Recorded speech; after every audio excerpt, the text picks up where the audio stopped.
अच्छा, तो ये रीजनल का दूसरा चैप्टर इधर से ही करना होता है, क्योंकि जो पहला चैप्टर है ना, उसके अंदर 1-2 टेबल्स हैं जो कि याद करने हैं, जिनमें कुछ वैल्यूज़ हैं, वो पढ़ाने से एज़ सच बेहतर है कि बंदा उन्हें याद ही कर ले। वो रट्टे मारने वाली हैं 2 टेबल हैं, जिनके अंदर कि कितना वाटर एक्सक्रीट होता है बॉडी से, किन-किन तरीकों से वगैरह, वगैरह। अच्छा, इसके अंदर सबसे पहला जो इंपॉर्टेंट सवाल है ना, वो है पहले पेज पे लिखा हुआ है कि फंक्शंस ऑफ किडनी क्या है। वो फंक्शंस ऑफ किडनी ये सारे इधर पॉइंट में लिखे हुए हैं और इधर-इधर आगे से करके ना सारे एंड तक डिस्क्राइब हुए हैं अलग-अलग करके।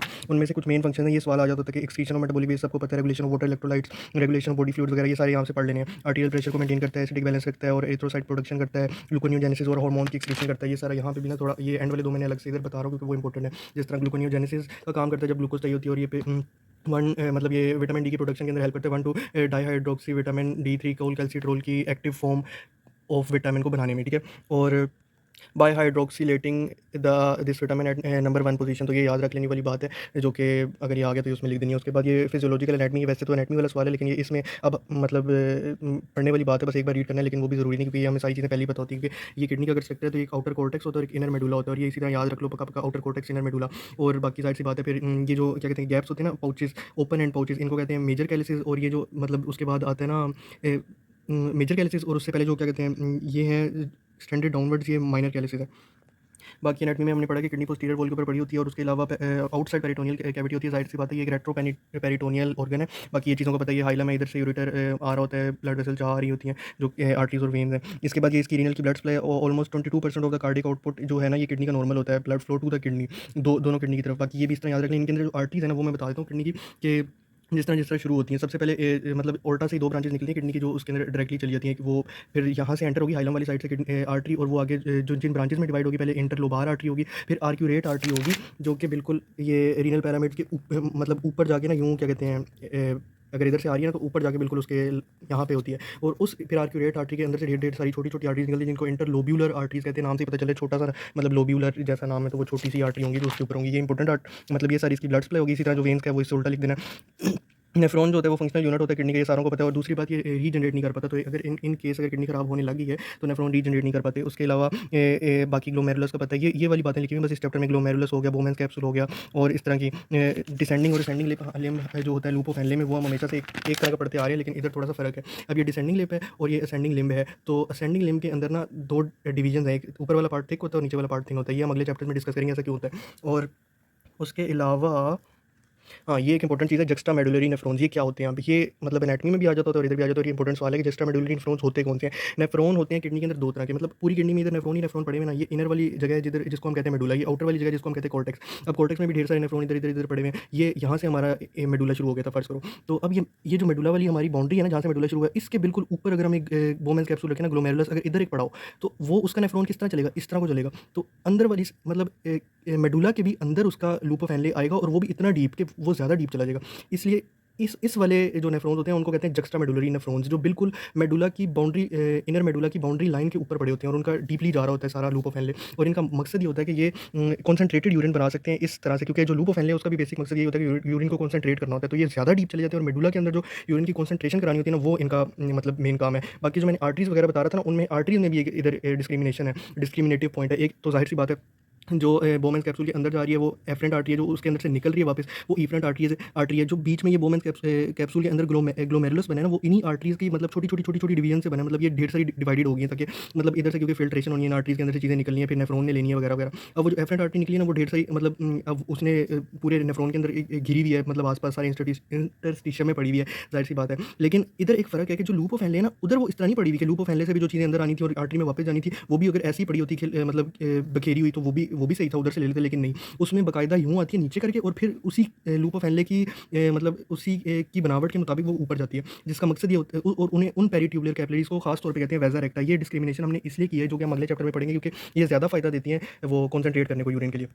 इसके बाद मिक्चुरेशन एक बड़ा इंपॉर्टेंट सवाल है। मिक्चुरेशन होता है यूरिनरी ब्लैडर की एम्पटिंग, उसका खाली हो जाना इस मिक्चुरेशन। और ये मतलब जाहिर सी बात है इंसानों में तो वोलेंट्री कंट्रोल के अंदर ही होता है। ये अब कैसे होता है, ये सारी पहले इसकी फिजियोलॉजिकल एनाटॉमी लिखी हुई है। जाहिर सी बात है ब्लैडर है, उसके अंदर एक ब्लैडर मतलब उसके 2 पार्ट होते हैं, एक बॉडी होती है और एक उसकी नेक होती है, और वो एंटीरियरली आ रही होती है अगली साइड पे ना थोड़ी सी इंफीरियरली एंड एंटीरियरली। अब उसके अंदर ब्लैडर के अंदर ना ढेर सारे पार्ट होते हैं। एक ट्राइगोन होता है, जो कि मतलब अब ये ब्लैडर है ना, अगर तो ये मतलब ब्लैडर पूरा है, तो उसके बॉटम नीचे वाले पार्ट के ऊपर, इंफीरियर वाले पार्ट के ऊपर उससे थोड़ा सा ऊपर एक ट्राइगोन एक पार्ट है, और इधर ये आके ना दोनों यूरिटर्स जो है ना वो खुलते हैं। इसका ये इंपॉर्टेंस है ट्राइगोन की। और उसके अलावा जो बाकी ये मसल है ना, वो सारे ब्लैडर के अंदर वो इरेगुलर मोशन में, कोई इधर है कोई उधर है, तो उनको रूगाए कहते हैं, जो कि उसकी कॉन्ट्रैक्शन में मतलब मदद करते हैं। उसके अलावा जो स्मूथ मसल्स ज़ाहिर सी बात है वो स्मूथ मसल का बना होता है ब्लैडर, और उसके स्मूथ मसल्स को कहते हैं डिट्रोसर मसल, ये याद रखना, डिट्रोसर मसल। बाकी हाँ, जो वो आ रहा होता है वो यूरोजेनिटल डायफ्राम के अंदर से आके फिर एंटर हो रहा होता है यूरेथ्रा इनके अंदर।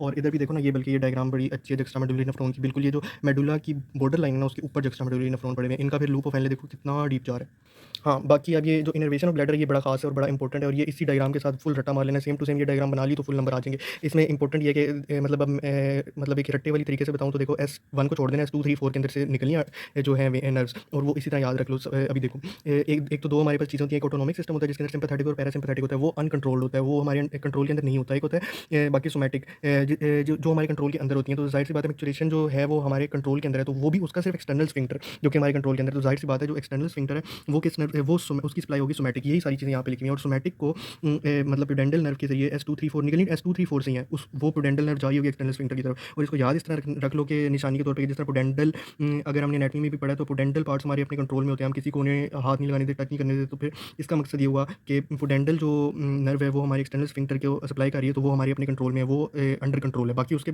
अलावा बची ऑटोनॉमिक सिस्टम जिसमें सिंपैथेटिक और पैरासिम्पैथेटिक आती है, वो हमारे कंट्रोल में नहीं है, वो क्या कहते हैं वो है इनवॉलेंट्री। और बाकी होता इधर सेम है। पैरासिम्पैथेटिक सिस्टम इधर भी जो यूरेटर्स की कॉन्ट्रैक्शन और पेरिस्टाल्सिस को प्रमोट ही करता है, डाइजेशन में भी पेरिस्टाल्सिस प्रमोट ही करता है, और जो पैरासिम्पैथेटिक होता है और सिम्पैथेटिक होता है वो इनहिबिट डाइजेशन और ये वो इस तरह का काम करता है। ये चीज़ याद रख लेनी है। अच्छा, पैरासिम्पैथेटिक भी प्यूडेंटल पी और पैरासिम्पैथेटिक भी पी दोनों ऊपर नीचे, और पैरासिम्पैथेटिक भी S2 3 4 से निकल रही है, और ये किसको सप्लाई कर रही है, एक तो नेक को सप्लाई कर देगी और ऊपर से ब्लैडर की बॉडी को। अच्छा, पीछे हमारे पास रह क्या गया, ट्राइगोन रह गया ब्लैडर का, वो भी मतलब इंपॉर्टेंट पार्ट हमने अलग से पढ़ा था, अब हम उसको भी तो कुछ सप्लाई करेंगे ना, वो सिम्पैथेटिक हो जाएगा, वो L2 है, सिर्फ और सिर्फ L2 से मतलब 3 ब्रांचेस निकाल देनी, कुछ इधर बॉडी को दे देनी, कुछ एक ये ट्राइगोन वाले पार्ट को दे देनी, ये इस तरह पूरा हो जाएगा। यही आगे उस रिफ्लेक्स के अंदर भी डायग्राम बनानी है, मैच्योरेशन रिफ्लेक्स, ये एक इंपॉर्टेंट क्वेश्चन है, अगले पेज पे ये भी आता होता है। बाकी ये वाली चीज़ मैंने आपको बता दी है, वही जो होती है पेरिस्टाल्टिक मूवमेंट जो एनहांस होती है पैरासिम्पैथेटिक और इनहिबिट होती है सिम्पैथेटिक से। और इधर क्या कहते हैं अगले, ये यहाँ तक, ये बल्कि मैच्योरेशन रिफ्लेक्स है, ये यहाँ से शुरू हुआ था और यहाँ तक इधर इस पेज तक है, और ये भी क्वेश्चन आता होता है। और मैच्योरेशन रिफ्लेक्स में ये है कि जब ब्लैडर एक बार फिल हो जाता है तो पेल्विक नर्व्स के जरिए पैरासिम्पैथेटिक फाइबर जो है वो पैगाम लेके जाते हैं, उसके बाद ब्लैडर कंटिन्यूस टू फिल होता है, और जब मैच्योरेशन रिफ्लेक्स बढ़ जाता है, इतना बढ़ जाता है कि फिर उनको थोड़ी थोड़ी कॉन्ट्रैक्शन करवानी पड़ती है, उस कॉन्ट्रैक्शन की मदद से वो सेल्फ रीजनरेटिव भी होता है। और जब वो सेल्फ रीजनरेटिव होता है, ये ऐसी है पॉजिटिव फीडबैक वो दोबारा मतलब और रिफ्लेक्स बनाता है, और रिफ्लेक्स जनरेट करता है, जिसकी मदद से वो उसकी पावर इंक्रीज होती रहती है। लेकिन अब इतना हो गया ना तो वो थोड़ा सा फटीग हो जाता है। फिर अब फटीग होने के बाद वो मतलब 1 से 2 मिनट के लिए रुक जाता है, फिर उस वक्त कुछ मतलब फीलिंग नहीं आती, तो वो उधर खत्म हो जाता है। लेकिन जो है ना प्रोग्रेसिव, लेकिन फिर आगे ये मतलब आगे काम कैसे करता है, progressive and rapid increase of pressure और पीरियड ऑफ सस्टेन्ड प्रेशर और return of pressure to the basal tone of the bladder. ये तीन मतलब ये 3 पॉइंट्स अगर आपने लिखने हैं ना, ये मैच्योरेशन रिफ्लेक्स में ये 3 काम होते हैं। ये मतलब सबसे पहले प्रेशर जो है वो प्रोग्रेसिवली जनरेट करता है, फिर एक पीरियड आता है थोड़ा सा सस्टेन्ड प्रेशर का, और फिर रीजनरेशन ऑफ प्रेशर दोबारा होती है toward basal tone of bladder. इसके बाद जो है ना ब्लैडर जब फिल हो जाता है ना पूरा, मैच्योरेशन रिफ्लेक्स अकर करता है, और उसके बाद ज़्यादा से ज़्यादा पावरफुल होता है। जब ज़्यादा से ज़्यादा पावरफुल हो जाता है तब वो क्या कहते हैं एक्सटर्नल स्फिंक्टर का फिर काम आता है। फिर अगर मतलब उसके बाद यहाँ पे लिखा हुआ है कि अगर सूटेबल कंडीशन है तो वो हमारे अंडर कंट्रोल होगा। ब्रेन के हायर सेंटर से आता है पैगाम लेके कि अब रिफ्लेक्स बहुत ज़्यादा हो गया है, तो अब ब्रेन के हायर सेंटर में जो कौन सी 2 चीज़ें, एक कॉर्टेक्स है और एक है मेडुला। जो क्या कहते हैं ब्रेन स्टेम के अंदर जो कॉर्टेक्स है ना वो तो ज़्यादातर सॉरी कॉर्टेक्स, और एक है पोन्स। पोन्स जो है ना वो ज़्यादातर क्या करता है इनहिबिट करता है, लेकिन थोड़ा बहुत एक्साइट भी करता है। इसी तरह जो सेम है ना कॉर्टेक्स, वो भी थोड़ा बहुत इनहिबिट करता है, वो प्रमोट करता है, वो भी थोड़ा थोड़ा इनहिबिट करता है। इसके साथ यही लिखा हुआ है कि दोनों इनहिबिट और प्रमोट दोनों कर सकते हैं। उसके अलावा ये तो, कुछ मतलब उसके वो लिखे हुए बीमारियाँ काइंड ऑफ कह लो कि डिसऑर्डर्स जिनके अंदर पहले मतलब ये खुद पढ़ लेना कि इनके अंदर पहले के अंदर ये होता है कि जो सेंसरी फाइबर्स लेके जाने होते हैं स्पाइनल कॉर्ड तक, वो खराब हो जाते हैं। दूसरे के अंदर ये होता है कि जो डोर्सल कॉलम है स्पाइनल कॉर्ड की वो खराब हो जाती है, और किसी क्रश इंजरी की वजह से कुछ इंजरी होगी स्पाइनल कॉर्ड को तो उसकी वजह से। और तीसरे के अंदर कोई डिसऑर्डर ही है, उसके अंदर कोई एम्पटिंग का पीरियड खराब हो जाता है किसी नर्व की वजह से। और मतलब ये वैसे कभी आया नहीं है इस तरह से, लेकिन अच्छा ये इंपॉर्टेंट है फिर एंड पे कि जो ग्लोमेरुलर फिल्ट्रेट वगैरह होता है वो किस तरह रीअब्जॉर्ब होता है, किस तरह स्क्रीट होता है और किस तरह एब्जॉर्ब होता है। मतलब 3 चीज़ें हैं अब किडनी के अंदर, ये याद रख लेना। जहाँ भी लिखा होता है किडनी के बारे में हमने 3 चीज़ें याद रखनी है। जो भी चीज़ का नाम होता है ना सिक्रीशन, उसका मतलब ये होता है कि किडनी का जो नेफ्रॉन है ना उसके अंदर सिक्रीट हो रही है चीज़, मतलब बाहर से कहीं से सिक्रीट हो रही है। रीअब्जॉर्प्शन का मतलब होता है उसी नेफ्रॉन की डक्ट जो भी है उसके अंदर से, नेफ्रॉन के अंदर से चीज़ वापस रीअब्जॉर्ब हो रही है बॉडी की तरफ। और एक और चीज़ होती है कौन सी, सिक्रीशन, रीअब्जॉर्प्शन, एक्सक्रीशन ज़ाहिर सी मतलब है वो तो मतलब जो भी किडनी एक्सक्रीट करेगी। और फिल्ट्रेशन, फिल्ट्रेशन का ये मतलब होता है कि बॉडी की चीज़ों के बॉडी के अंदर से, ब्लड के अंदर से लेके नेफ्रॉन के अंदर डालना, फिल्टर आउट होना।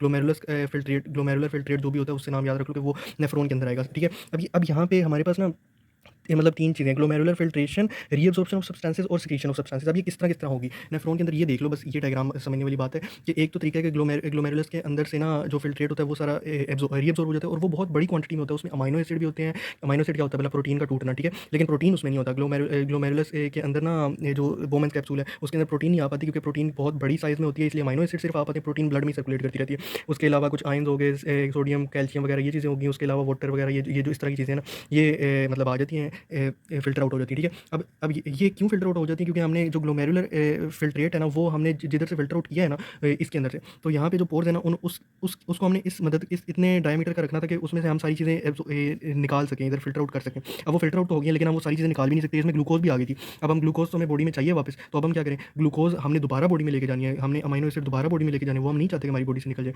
तो इसलिए कुछ चीज़ें होती हैं जो कि दोबारा बॉडी में रीअब्ज़ॉर्ब हो जाती हैं, वो भी इधर से चलो आ गई थी, क्योंकि वो साइज़ उनका छोटा था, तो वो इधर से निकल के आ गई बच के, लेकिन कुछ चीज़ें वापस रीअब्ज़ॉर्ब हो गई हैं।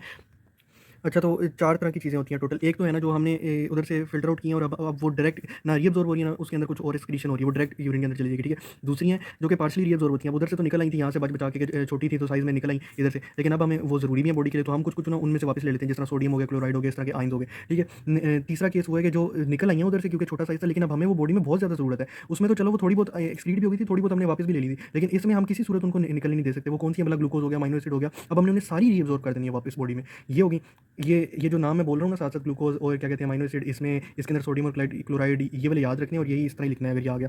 और चौथे केस में वो है कि कुछ एसिड्स होते हैं ब्लड के अंदर घूम रहे हैं, ये वो उधर से तो चलो फ़िल्टर आउट नहीं हुए किसी मतलब अपने चार्ज की मदद से, वजह से, किसी भी वजह से, तो वो अब हम बॉडी को चाहिए ही नहीं, बॉडी कहती है मुझे नहीं चाहिए वो, मतलब कैप उस उधर से छोड़ के वो कैपिलरीज़ के अंदर से वैसे भी एक्सक्रीशन कर देती है इसके अंदर, फ़िल्ट्रेट के अंदर, तो वो कहती है ये भी लेते जाओ। तो यहाँ पे कुछ एसिड्स, बेसिस वगैरह वो सारी भी ऐड कर देती है, ताकि वो भी चलते जाएँ साथ ही। उसके बाद यहीं पे ये चैप्टर खत्म हो गया।